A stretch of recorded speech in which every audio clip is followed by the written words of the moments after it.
Hello hello hello hello hello hello नमस्कार, जय श्री राम, जय हिंद। क्या हाल चाल है आप सब लोगों के। एक बार ही चैनल में आप लोगों का फिर से स्वागत है। महानटी सावित्री, ये नाम है उस एक्ट्रेस का जिसके सामने साउथ के बड़े बड़े सुपरस्टार्स भी पानी भरा करते थे। ये नाम है उस एक्ट्रेस का जो 1960 के दशक में अपने ज़माने की सबसे रईस एक्ट्रेस माना जाया करती थी। और इनकी रईसी का अंदाज़ा आप इसी बात से लगा सकते हो कि 1960 के दशक में इनके घर के बाहर 10 से 15 विंटेज क्लासिक लग्जरी कार्स का खेमा खड़ा रहा करता था।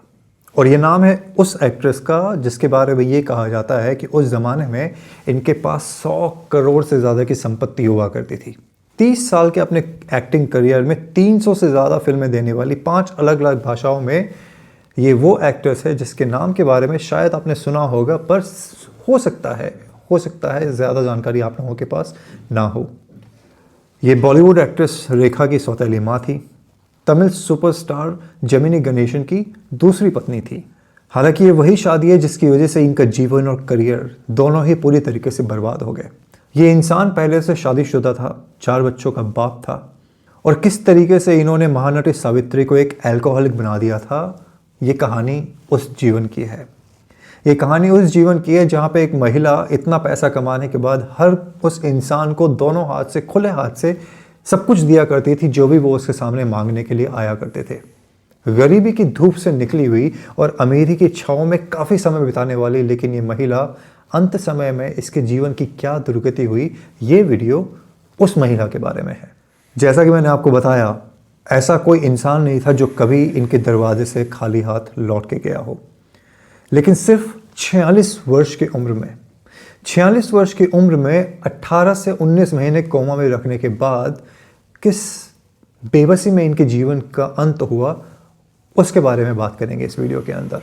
और जानने की कोशिश करेंगे किन लोगों ने एक जहरीला रोल प्ले किया इनकी ज़िंदगी के अंदर, जहाँ पे ये महिला जो बहुत कुछ अचीव कर चुकी थी, 100 करोड़ से ज़्यादा की मालकिन थी, पर अंत आते आते अपना इलाज करवाने तक के पैसे नहीं थे इनके पास।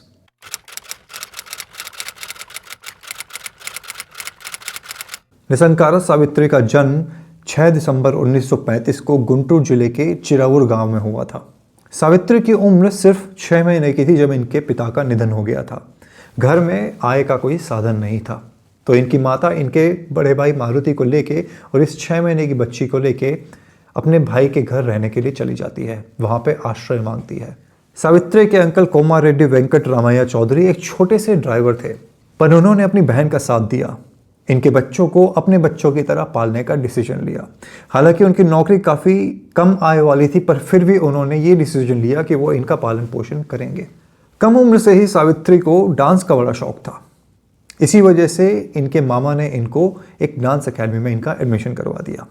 अब चूंकि पिता कम उम्र में जा चुके थे और बचपन से ही इन्होंने अपने मामा को ही देखा था, तो ये उनको ही अप्पा कह के बुलाया करती थी। इसके पहले कि मैं वीडियो में आगे बढ़ूँ, इन केस आप ये सोच रहे हो कि मैंने वीडियो के स्टार्टिंग में इनको महानटी सावित्री क्यों कहा, वो इसलिए कहा क्योंकि महानटी का मतलब होता है महान अदाकारा, और ये टैग इनको इनके फैंस ने दिया था, और ये टैग जीवन के अंत तक इनके साथ स्थापित था। एनीवेज, ये तो एक फैंस के प्यार की बात हो गई। थोड़ा इनके जीवन के बारे में और बात कर लेते हैं। सावित्री को अपने डांसिंग टैलेंट के दम के ऊपर एक ड्रामा में काम करने का मौका मिला। उन्होंने ड्रामा में बहुत अच्छा परफॉर्मेंस भी दिया, और ये वो मौका था जहां पे उस समय पे चीफ गेस्ट बन के आए हुए थे पृथ्वीराज कपूर। पृथ्वीराज कपूर को इनकी प्रतिभा काफ़ी ज़्यादा अच्छी लगी और अपने हाथों से ही उन्होंने इनको आशीर्वाद भी दिया और इनके गले में माला भी पहनाई। तो थोड़ा परिवार में सुगबुगाहटें होनी शुरू हुई कि क्या सावित्री को एंटरटेनमेंट इंडस्ट्री में मौका दिलवाया जा सकता है। उम्र सिर्फ 12 वर्ष की थी, पर फिर भी इनके मामा वेंकट रमैया जी ने सोचा कि कोशिश करते हैं स्टूडियोज में जाके ये परखने की कोशिश करते हैं कि क्या इनको काम मिल सकता है। वो इनको लेके जाते हैं सबसे पहले विजय वाहिनी स्टूडियो के अंदर। वहाँ पे लोगों से मुलाकात करते हैं, पर काम बनता नहीं है, काम नहीं मिलता है। काम ना मिलने का सबसे बड़ा रीज़न ये था कि लोग ये कहते थे कि इनकी उम्र काफ़ी छोटी है। ऑफ कोर्स छोटी थी ये, क्योंकि ये सिर्फ 12 वर्ष की थी। तो इनके मामा ने एक जुगाड़ लगाने की कोशिश करी। उन्होंने इनको ये कहा कि आगे से जब भी कोई तुम्हारी उम्र पूछे तो तुम अपनी उम्र 15 वर्ष बताना, 12 वर्ष नहीं। सावित्री आगे से 15 वर्ष बताया करती थी, पर काम फिर भी नहीं मिल रहा था। इनके मामा ने फिर भी हार नहीं मानी और लगातार कोशिश करते रहे इनको काम दिलवाने की। फिर आता है 1948, जहाँ पे एक स्टूडियो में इनको काम करने का मौका मिलता है। कैमरा ऑन होता है, लाइट साउंड एक्शन बोला जाता है, लेकिन ये कैमरे के सामने घबरा जाती है, शर्मा जाती हैं और डायलॉग बोल ही नहीं पाती है, जिसकी वजह से इनके हाथ से वो काम भी निकल जाता है। इसी दौरान उस जमाने के स्ट्रगलिंग एक्टर जेमिनी गणेशन ने इनकी कुछ फोटोज खींच ली थी और उसके बाद इनके मामा से कहा था कि आप 2 महीने बाद दोबारा यहाँ से मुझसे मिलने के लिए आना। सावित्री के मामा इनको लेते हैं और वापस साथ में अपने गांव लौट जाते हैं। जेमिनी गणेशन ने जो फोटोज खींची थी वो इवेंचुअली एक मैगजीन में पब्लिश हो जाती हैं, जिसको देखकर साधना स्टूडियो ने डिसाइड किया कि वो सावित्री जी के साथ काम करना चाहते हैं। एक अनजान शख्स इनके घर पहुंचता है और इन्हें कहता है कि वो इनको फिल्मों में काम दिलवाने के लिए आया है। सावित्री इमीडिएटली मान जाती है और यहीं से उनके फिल्मी करियर की शुरुआत होती है। सावित्री को 1950 की एक फिल्म समसाराम में लीड एक्ट्रेस के तौर पर काम मिलता है। अनफॉर्चुनेटली इनके ऑपोजिट जो स्टार थे वो थे एन.टी. रामाराव, जिनको देखते ही ये मंत्रमुग्ध रह गई थी। छोटी सी बच्ची थी, 13-14 वर्ष की, तो काम करते हुए काम के बजाय ज़्यादा ध्यान इनका एन.टी. रामाराव के ऊपर हुआ करता था। फिल्म में बार बार रीटेक पे रीटेक चल रहा था। इनिशियली डायरेक्टर ने कोशिश करी इनके साथ काम करने की कि प्रोबेबली वो काम निकलवा पाएंगे इनसे, पर सावित्री का ध्यान फिल्म से ज़्यादा एन.टी. रामाराव की तरफ था।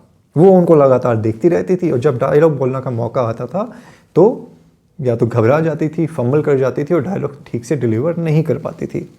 निष्कर्ष ये होता है कि उनको इस फिल्म से निकाल दिया जाता है। इस फिल्म से हालांकि इनको निकाल दिया गया था, पर दूसरी फिल्मों में काम मिलना शुरू हो चुका था। सबसे बड़ा पहला ब्रेक आता है पेल्ली चेसी चाड़ू नाम की एक मूवी, जो कि 1952 में रिलीज होती है। फिल्म में इनके काम की काफ़ी तारीफ करी जाती है और यहाँ से करियर की गाड़ी जो है, जो इंजन है, वो स्पीड पकड़ना शुरू कर देता है। जेमिनी गणेशन याद है, जिन्होंने इनकी फोटो खींची थी, वो अभी तक एक एस्टैब्लिश एक्टर बन चुके थे और उनके साथ ही सावित्री को एक फिल्म में काम करने का मौका मिलता है। फिल्म का नाम था मन्नम पोला मंगलम। इस फिल्म में ये दोनों साथ में काम करते हैं और जैसा कि अक्सर देखा जाता है, फिल्म में साथ काम करते करते इन दोनों के बीच में नज़दीकियाँ शुरू हो जाती है, जो कि इवेंचुअली प्यार में तब्दील हो जाती है। सावित्री को ये बात पता थी कि जेमिनी गणेशन ऑलरेडी शादीशुदा हैं और इनके 4 बच्चे हैं, पर फिर भी वो मन ही मन इनके साथ शादी करने का डिसीजन ले चुकी थी। सावित्री और जेमिनी गणेशन ने 1952 में ही छुप के शादी कर ली और किसी को भी इसके बारे में नहीं बताया। हालांकि इनके अंकल को इसके बारे में पता चल गया था, इनके मामा जी को, जो कि इस चीज़ से खुश नहीं थे। सबसे आश्चर्यजनक बात यहाँ पर यह है कि सावित्री, जो कि बहुत खूबसूरत महिला थी, जिनका करियर, उभरता हुआ करियर परवान चढ़ रहा था, आखिर क्यों वो एक शादीशुदा पुरुष के साथ रिश्ता बना के उनके साथ शादी करती है। इस प्यार के लिए उन्होंने उस मामा तक को छोड़ दिया जिन्होंने इनको बचपन से पाल पोस के बड़ा किया था। सबसे आयरॉनिकल बात यहाँ पर यह है कि अपनी बीवी जो जेमिनी गणेशन की थी, उनको छोड़ के इन्होंने सावित्री के साथ शादी करी और जब सावित्री से शादी करी उसी समय इनका रिश्ता एक और महिला से था जिनका नाम था पुष्पावली, जो कि रेखा की माँ थी। अब सावित्री की फिल्म में पॉपुलर होने लगी थी, पर खुले तौर पे किसी को भी अभी तक इनकी शादी के बारे में पता नहीं था। फिर एक लक्स का ऐड था मेरे ख्याल में, जिसके कॉन्ट्रैक्ट को साइन करने के लिए जब ये पहुंची वहाँ पे, तो सिग्नेचर इन्होंने पूरा किया अपना सावित्री गणेशन। जब इन्होंने ये सिग्नेचर किया तब जाके इवेंचुअली लोगों को पता चला कि इनकी शादी हो चुकी है। फिर सावित्री को पता चलता है कि जेमिनी गणेशन जी पुष्पावली के साथ भी अफेयर चला रहे हैं और उनसे उनको रेखा, जी हाँ रेखा और राधा नाम की 2 बेटियां भी हैं। Such is the irony of life कि अगर आप किसी और का घर बर्बाद करने के लिए जाते हैं तो आपका घर भी टूटने की कगार पे पहुंच ही जाता है। जैसा कि लोग कहते हैं ना कि अगर आपका घर शीशे का बना हुआ हो तो आपको दूसरों के घरों के ऊपर पत्थर नहीं फेंकना चाहिए। यहाँ पे सावित्री के साथ वही हो रहा था। जिस जेमिनी गणेशन की पहली बीवी का घर इन्होंने तोड़ा, पुष्पावली नाम की ये महिला, इनके ही जीवन में वो सेम जहर घोलने वाली थी। शादीशुदा जिंदगी की उथल पुथल के बावजूद सावित्री बैक टू बैक फिल्में, हिट पे हिट फिल्में दिए जा रही थी। 1957 में इनकी एक फिल्म आती है माया बाजार, जिसके दम के ऊपर इनका नाम और ज़्यादा ऊपर पहुंच गया था। 50 का और 60 का ये वो दशक था जहाँ पे बड़े बड़े सुपरस्टार्स भी इनके साथ काम करने से कतराते थे, घबराते थे, क्योंकि उनको ये लगता था कि इनकी खूबसूरती के आगे, इनकी अदाकारी के सामने उनका कैरेक्टर चाहे वो लीड रोल ही क्यों ना हो वो फीका पड़ जाएगा और लोग हमारे बारे में नहीं सिर्फ और सिर्फ सावित्री के बारे में बात करेंगे। इनका लाइफस्टाइल, इनका लग्जरी के प्रति इनका आकर्षण, जो कि लाजमी भी है क्योंकि ये वो लड़की है जिसने अपनी ज़िंदगी में छोटी उम्र से ही पैसे का अभाव देखा था, गरीबी बहुत क्लोज से देखी थी। तो अगर ये अपने दम से अपने करियर में पैसा लेके आ रही थी, अपनी ज़िंदगी में पैसा लेके आ रही थी, she was not ours to showing it off also. But इनका शो ऑफ, और at least what the reports have been published, इनका शो ऑफ लोगों को एरोगेंस दिखाने के लिए नहीं था, बल्कि लोगों की मदद करने के लिए था। आपको ये जानकर आश्चर्य होगा कि सावित्री को गाड़ियों का सिर्फ शौक ही नहीं था, बल्कि वो एक रेसर भी थी और प्रोफेशनल रेसिंग में पार्टिसिपेट किया करती थी। कई ट्रॉफीज भी जीती थी।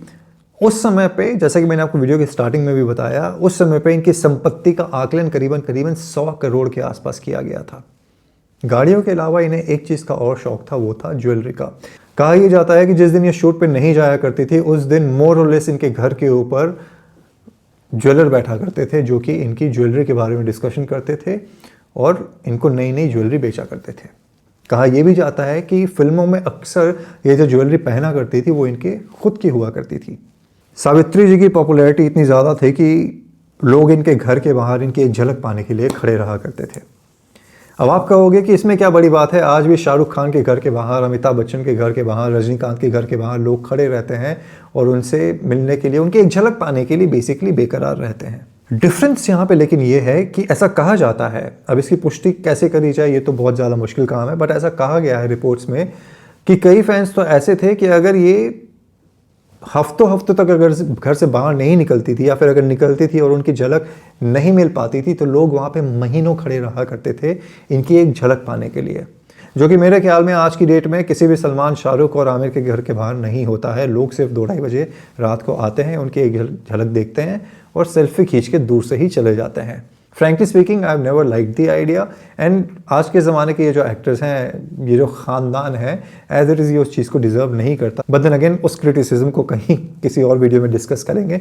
वापस आ जाते हैं यहाँ पे सावित्री जी के बारे में बात करने के लिए, क्योंकि जैसा मैंने आपको वीडियो के थोड़ी देर पहले बताया कि अपने पैसों को दिखाती भी थी ये, लेकिन एरोगेंस के तौर पर नहीं, लोगों की मदद करने के लिए। कभी कोई इनके घर से खाली हाथ नहीं गया। कई लड़कियां या उभरते एक्टर, अदाकार अगर वहाँ पे अपना करियर बनाने के लिए आते थे तो ये उनके पास मदद के लिए पहुँचते थे।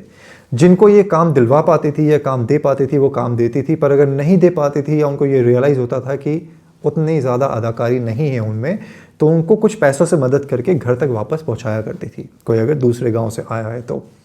एक बार ही ऐसा ही एक मौका हुआ था कि एक इंसान आए थे फिल्म इंडस्ट्री के ही, जिन्होंने सीनियर एक्टर्स के बारे में कुछ उनके देख रखाव से रिलेटेड कोई एक्टिविटी के लिए चंदा मांगने के लिए आए थे। बेसिकली इन्होंने अपना पर्स खोला और पर्स में से ऐसे हाथ डाला और जितने पैसे थे उठा के दे दिए। कहा यह जाता है ये करीबन 15 से 20 हज़ार रुपये थे, जो कि उस समय के टाइम पे बहुत बड़ी रकम हुआ करते थे।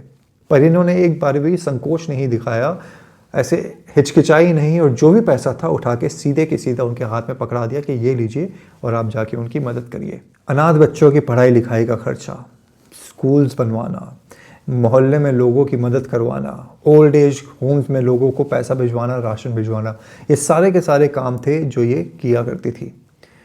कोई शादी का न्योता अगर लेके आता था कि मेरी बेटी की या बेटे की शादी है, तो अपने शरीर के ऊपर से जेवर उतार को उनको दे दिया करती थी कि आप इसको शादी में इस्तेमाल कर लीजिए। अब पता नहीं इस बात के ऊपर आपका रिएक्शन क्या होगा, पर जेमिनी गणेशन की जो पहली बीवी थी आलू मेलू, उनके साथ भी इनके काफ़ी ज़्यादा अच्छे रिलेशन थे और ये उनको बहन कह के पुकारा करती थी।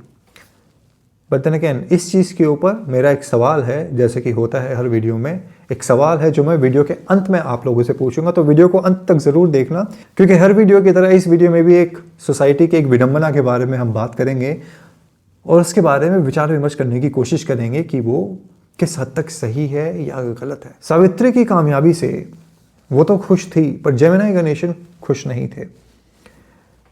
हालांकि वो खुद भी एक बहुत अच्छे अदाकार थे, सक्सेसफुल थे, एस्टैब्लिश्ड थे, पर जेमिनी गणेशन के बजाय सावित्री की फ़ोटोज़ ज़्यादा छपा करती थी न्यूज़पेपर्स के अंदर, ये ज़्यादा पॉपुलर थी और उनको इनके पति के तौर पे जाना जाता था, जो कि अननेसेसरी बट मेल ईगो जिसको डाइजेस्ट नहीं कर पाया और वो इनसे खुन्नस खाने लगे। ईर्ष्या की भावना होने लगी, अपनी ही पत्नी से जलने लगे, उनकी कामयाबी के ऊपर इनको गुस्सा आने लगा।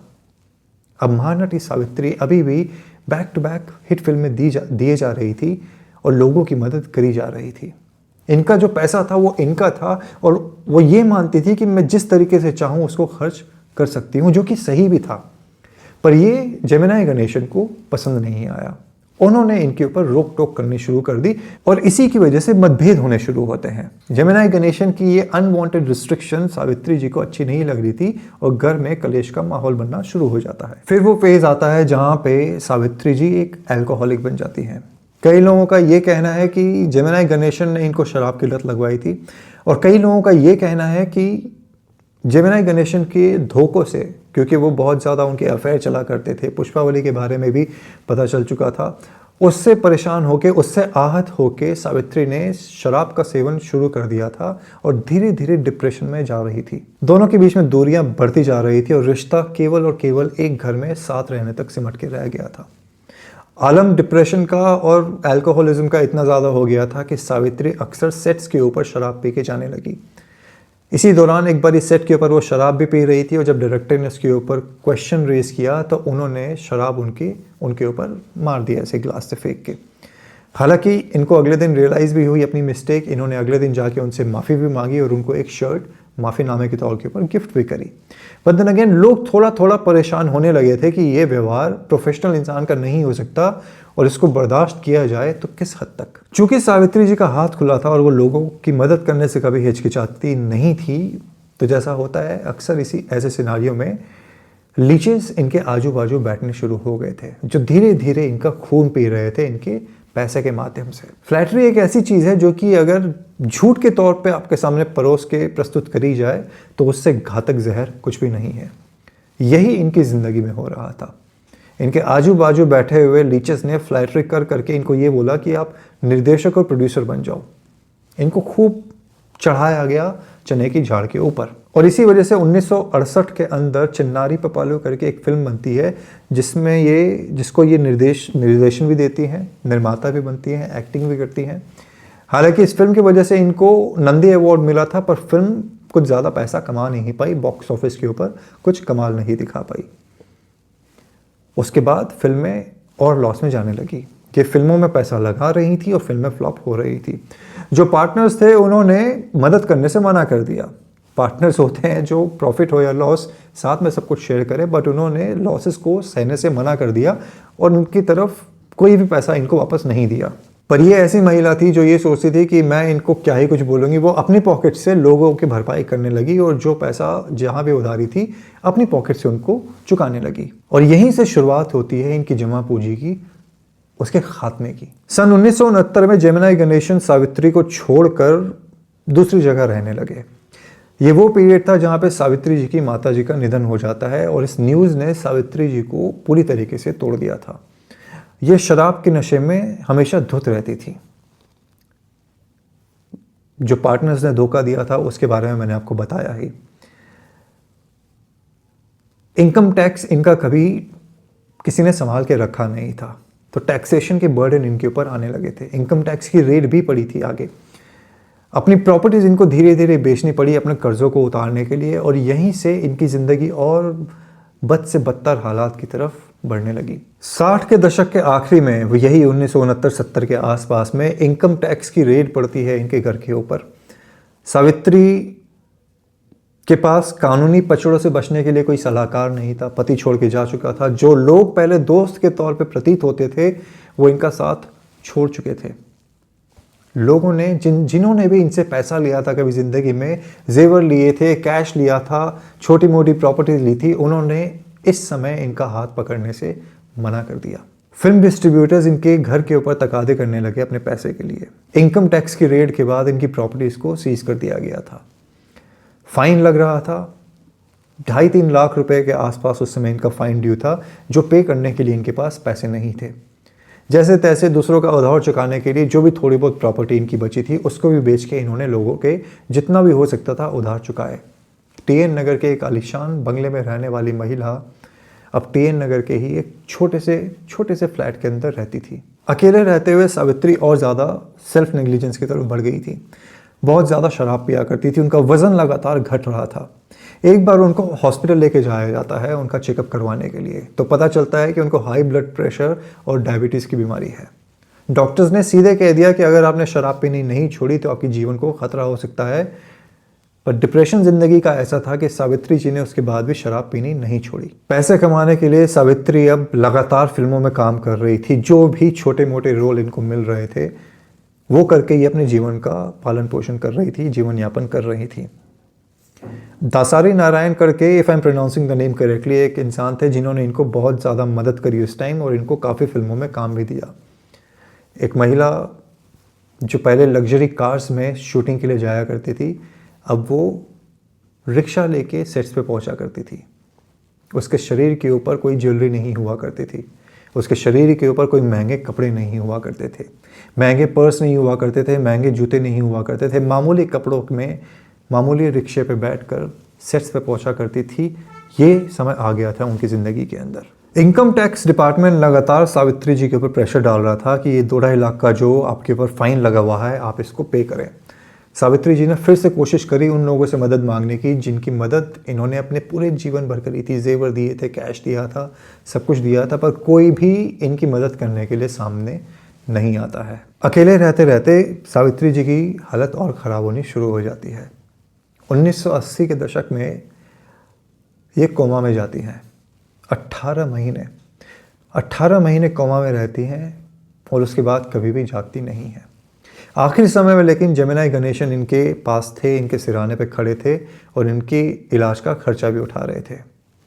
आखिरी समय में इनके मामा भी दोबारा से इनके पास आ गए थे और वो भी इनकी देख रेख कर रहे थे। पर 18 महीने कोमा में रहने के बाद सावित्री अपने शरीर का त्याग कर देती हैं और मृत्यु को प्राप्त हो जाती हैं। अब आ जाता है इस वीडियो में आप लोगों से मेरा सवाल। शुरू से शुरू करते हैं। सबसे पहली गलती जो मेरे ख्याल में सावित्री जी ने करी वो ये थी कि एक शादीशुदा पुरुष के साथ उन्होंने रिश्ता बनाया और बाद में उससे शादी करी। अब काफ़ी लोग ये भी कह सकते हैं कि वो छोटी उम्र की थी तो उतनी ज़्यादा उनको क्या जानकारी होगी, बट लेट्स फेस इट कि उस समय ये वो समय था जिस समय पे 15-16 साल की लड़कियों को परिपक्व माना जाता था। एंड फ्रैंकली स्पीकिंग, मैं किसी भी तरीके से कभी भी हक में नहीं रहा हूँ किसी शादीशुदा मर्द का किसी दूसरी महिला के साथ संबंध बनाना और किसी भी महिला का किसी शादीशुदा मर्द के साथ संबंध बनाना अनलेस और अनटिल वो इंसान ऑलरेडी पहली बीवी को डिवोर्स कर चुका हो या फिर ये महिला अगर शादीशुदा थी तो वो डिवोर्स कर चुकी हो। मैं कभी भी ये इनफिडेलिटी वाले रिलेशनशिप्स को मैंने कभी भी प्रोत्साहित नहीं किया है और मैं कभी भी उस चीज़ की रिस्पेक्ट नहीं करूँगा, ना किसी मर्द के लिए ना किसी महिला के लिए।